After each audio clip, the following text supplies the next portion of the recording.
Hello, welcome. आज मैं इस ट्यूटोरियल में आपको रो के बारे में बताने जा रहा हूँ। रो क्या है, इसका ऑप्शन प्रीमियम की कैसे रिलेशन है,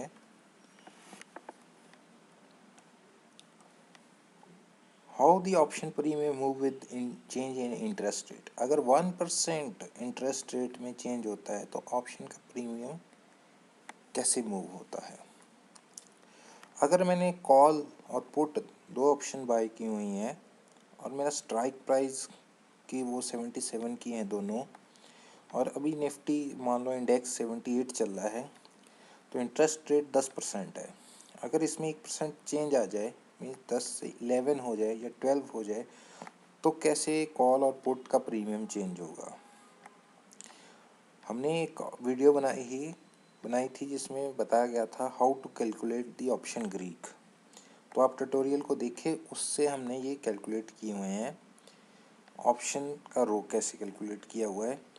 तो हमने 10 इंटरेस्ट रेट पे कॉल ऑप्शन का जो रो है वो 4.26 है। इसी तरह पुट का जो 77 का स्ट्राइक प्राइस का है, 10 इंटरेस्ट रेट पे रो जो है ये है, और उनकी वैल्यू ये है 158 की जो 330 की।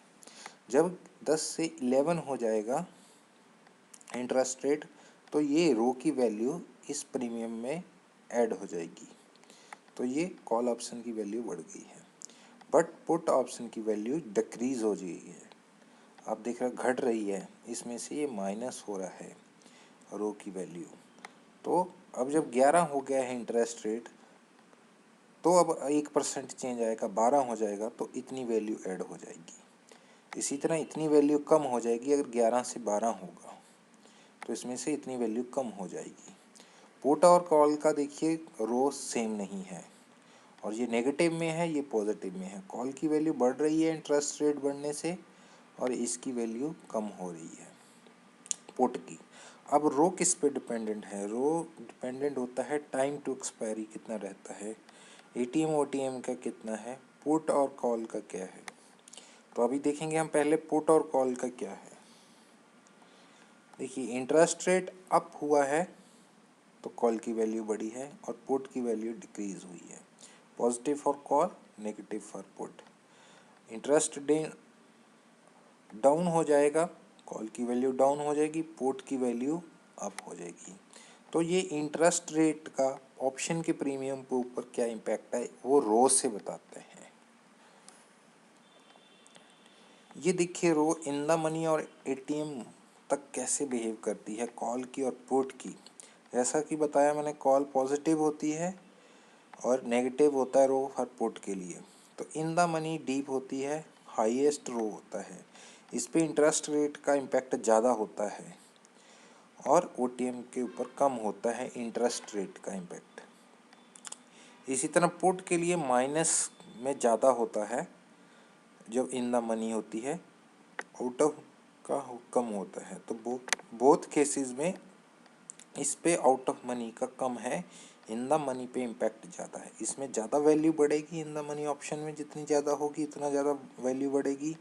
इसी तरह इन द मनी पुट होगी तो ज़्यादा कम होगी वैल्यू। तो इस पर इन द मनी ऑप्शंस में बहुत ज़्यादा इम्पैक्ट रहता है, आउट ऑफ मनी में इंटरेस्ट रेट का इम्पैक्ट कम रहता है। तो ये एग्जांपल है, 8000 की हमने स्ट्राइक प्राइस का रो लिया हुआ है। कैसे रो चेंज होता है जब in the out of money चली जाती है। अगर 8000 की कॉल जो है उसका रो यहाँ है, अगर वो 9000 चला जाए निफ्टी, तो वो इन द मनी आ जाएगी 8000 की, तो उसका रो बढ़ जाएगा। तो ये यहाँ दिखाया गया हुआ है। तो ये 9000 की है निफ्टी, 8000 की स्ट्राइक प्राइस का रो, नॉट प्रीमियम, तो ग्रीन पॉजिटिव, रेड नेगेटिव, ये ऑलमोस्ट ज़ीरो, वाइट कलर रो जोन। तो 8000 का रो जो बढ़ गया है क्योंकि निफ्टी 9000 चला गया है, ये इन द मनी ऑप्शन आ गई है। अगर 7000 चला जाए तो 8000 की ओटीएम बन जाएगी, तो ऑलमोस्ट प्रीमियम रो जो है जीरो के बराबर आ जाएगा। इसी तरह पुट का प्लॉट किया हुआ है नीचे। पुट अगर 8000 से अगर निफ्टी 9000 चला जाए तो जो पुट है आउट ऑफ मनी बन जाएगी, तो इसका रो जो है यहाँ आ जाएगा, ऑलमोस्ट ज़ीरो हो जाएगा। अगर 7,000 चला जाए, निफ्टी नीचे चला जाएगा तो 8,000 की जो पुट है इन द मनी बन जाएगी, तो उसका रो जो है बढ़ जाएगा, यहाँ पे माइनस ज़्यादा नेगेटिव आ जाएगा। तो ये रो कॉल और पुट का सेम स्ट्राइक प्राइस का हम देख रहे हैं, 8,000 का रो जो है कैसे चेंज हो रहा है और कभी भी सेम नहीं होता एक ही मंथ के में। तो ये रो का इम्पैक्ट था। अब सिर्फ इसमें याद रखने वाली ये चीज़ है भी, इन द मनी ऑप्शन में ये कॉल ज़्यादा बढ़ेगी जितनी ज़्यादा डीप होगी, और इन द मनी पुट जितनी ज़्यादा डीप होगी उतना ज़्यादा कम हो जाएगी इंटरेस्ट रेट बढ़ने से, ठीक। और आउट ऑफ मनी का इम्पैक्ट कम होगा। तो ये 8,000 की स्ट्राइक प्राइस का रो की वैल्यू की वेरिएशन दिखाई है जब वो निफ्टी मूव करता है इधर उधर, जब वो आउट और इन मनी आ जाती है। 8,000 स्ट्राइक प्राइस का रो कैसे चेंज होता है, तो ऑलमोस्ट एक मिरर इमेज की तरह दिखाई दे रहा है ये हमको। तो ये रो की वेरिएशन है, जैसे जैसे निफ्टी वेरिएशन होता है, इन द मनी में ज़्यादा हो जाता है, आउट ऑफ मनी में उसका रो कम हो जाता है। एक पर्टिकुलर ऑप्शन की स्ट्राइक प्राइस का हम रो देख रहे हैं, यहाँ सबका रो नहीं देख रहे हैं, यहाँ प्रीमियम नहीं देख रहे हैं हम, एक ही 8,000 वाली पुट और कॉल का हम रो देख रहे हैं। तो इसमें ज़्यादा कंफ्यूज होने की ज़रूरत नहीं है, और इन द मनी याद रखना है, ज़्यादा पॉजिटिव कॉल के लिए और ज़्यादा नेगेटिव फॉर पुट के लिए। टाइम टू एक्सपायरी, देखिए ये 30 डे एक्सपायरी है, ये 60 डे एक्सपायरी है। कॉल और पुट का देखिए 30 डे वाले में पॉजिटिव कम है, 60 डे वाले में ज़्यादा इम्पैक्ट है। इसी तरह नेगेटिव होगा आपका प्रीमियम, 30 डे वाले में कम होगा अगर इंटरेस्ट रेट चेंज होता है।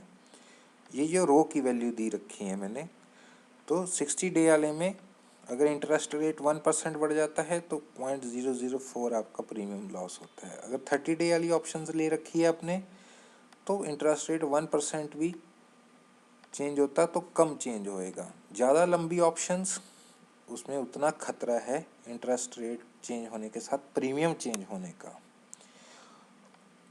ठीक है। अब आपने 3 महीने या 6 महीने की ऑप्शन ले रखी है, तो उसमें 1% इंटरेस्ट रेट चेंज होता है, तो ये रो ज़्यादा है तो प्रीमियम भी ज़्यादा चेंज होगा। आई होप आपको ये ट्यूटोरियल समझ आया होगा। प्लीज़ लाइक कीजिए, सब्सक्राइब कीजिए, और भी हम इस पर ट्यूटोरियल बनाएंगे ऑप्शन ग्रीक के ऊपर, कैसे इनको न्यूट्रलाइज करना है, कैसे इनको बेनिफिट लेना है। और अभी एक और बचा हुआ है हमारा ऑप्शन ग्रीक वेगा वोलेटिलिटी का, वो भी बहुत इम्पोर्टेंट है। रो ज़्यादा इम्पोर्टेंट इसलिए नहीं है क्योंकि इंटरेस्ट रेट जल्दी चेंज नहीं होते, तो इसलिए लोग इसको रेयरली यूज़ करते हैं। Please like and subscribe. Thank you very much. Thanks.